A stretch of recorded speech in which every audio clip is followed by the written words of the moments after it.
नमस्कार दर्शक बंधु आजिर एही वीडियो रे जानिबा सावित्री व्रत केबे पड़ुची एहार महत्व कौन पूजा विधि कौन केउ सामग्री आवश्यक एवं व्रत विषय रे वीडियोटी को शेष पर्यंत निश्चय देखंतु।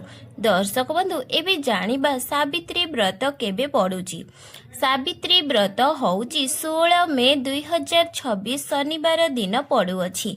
एहा ज्येष्ठ अमावास्या दिन पालन करा जाय।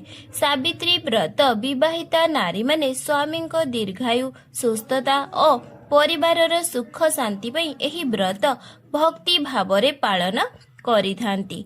मां सावित्रीଙ୍କ भक्ति और सत्यवानଙ୍କ प्रति तांकर अटूट प्रेम एही व्रतर मूल आधार।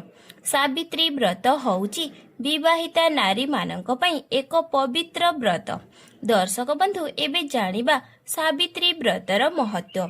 पौराणिक कथा अनुसार मां सावित्री निजर भक्ति सतीत्व और धैर्य बलरे यमराजंकु प्रसन्न करी स्वामी सत्यवान को जीवन फेराई आनिथिले एवं सेही दिन ठारू सावित्री व्रत पालन करा जाय एवं प्रत्येक नारी अटूट प्रेम और शक्तिर प्रतीक भावे पालन करा जाय।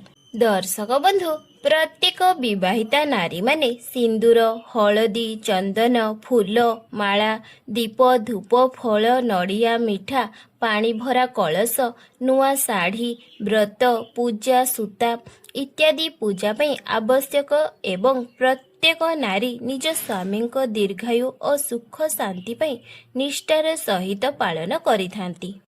दर्शक बंधु सावित्री व्रत दिन सकाळु स्नान करी सफा वस्त्र पिंधंतु घर को पवित्र करी पूजा स्थान को प्रस्तुत करंतु दीप जलाई मां सावित्री को पूजा करंतु एवं बरगछ चारिपटे सूता बांधी परिक्रमा करंतु एवं स्वामी मंगल कामना करंतु और सावित्री व्रत कथा शुणंतु और स्वामी हाथरू प्रसाद ग्रहण करंतु।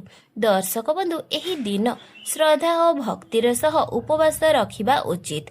मनरी शुभ भावना रखंतु और परिवारर मंगल कामना करंतु। दर्शक बंधु मां सावित्री कृपा समस्तଙ୍କ उपरे रहु।